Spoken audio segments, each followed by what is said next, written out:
with our grateful thanks to the German-based international pharmaceutical company Merck for generous support. We have been able to host medical students from all the medical schools of the United Arab Emirates to this study day to focus on diabetes. And it is really heartening to see so many of you taking part of this.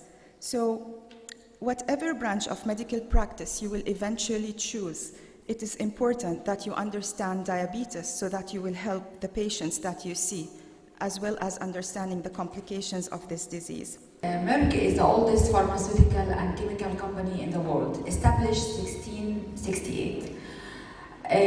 During all this generation, we take responsibility as part of our DNA. So we go around the world and we discover the social and economic needs, and we try to fill them and provide programs to add value to the societies and scientific communities.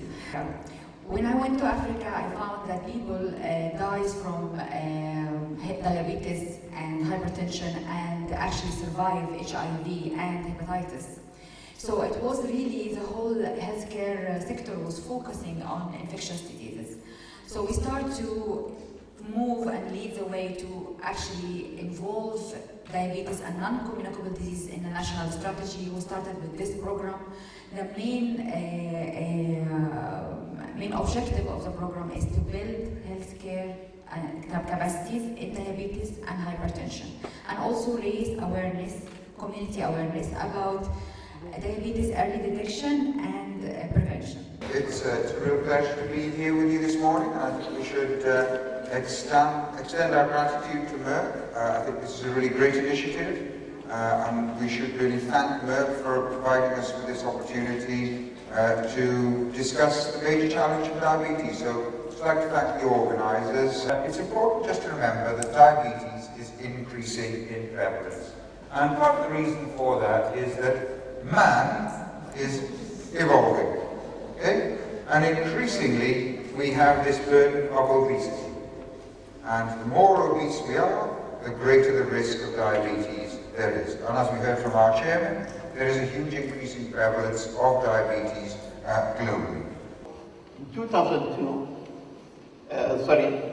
there was around 180 million people living with diabetes.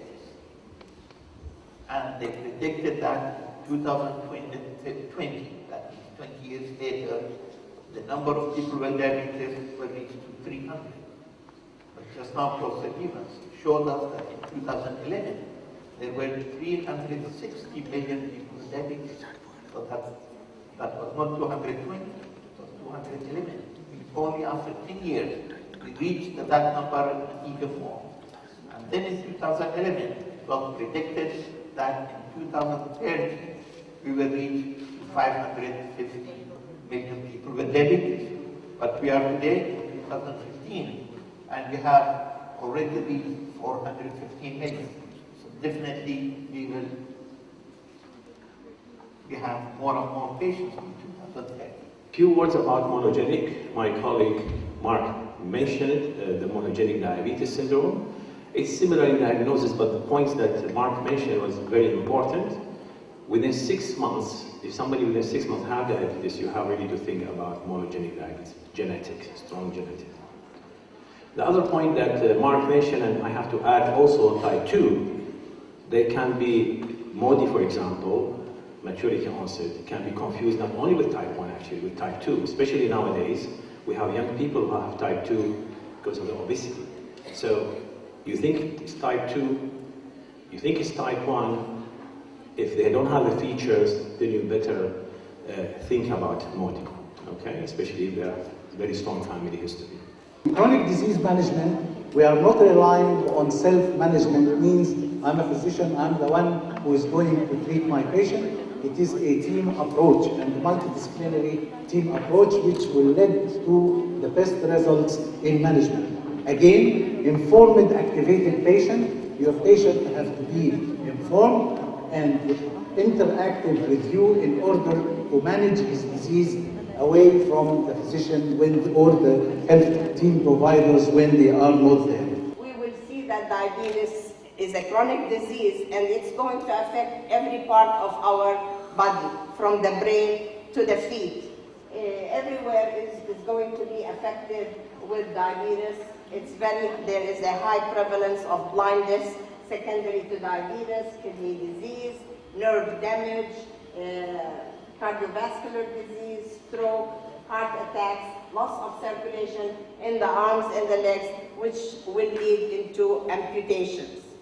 In terms of type 1 diabetes, as you know, the minority of cases of people with diabetes are the ones with type 1 diabetes.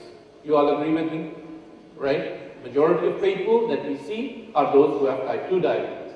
So, in terms of type 1 diabetes, majority are diagnosed when they are children or adolescents.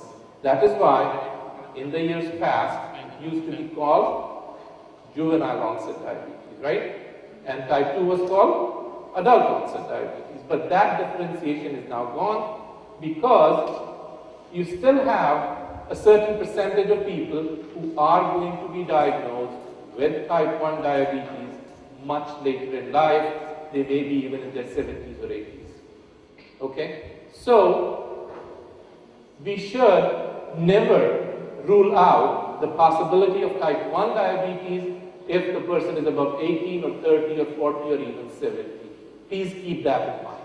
I hope at the end of the day we will all say together and think about diabetes every day, and we say every day is a diabetes day. Thank you very much for being here.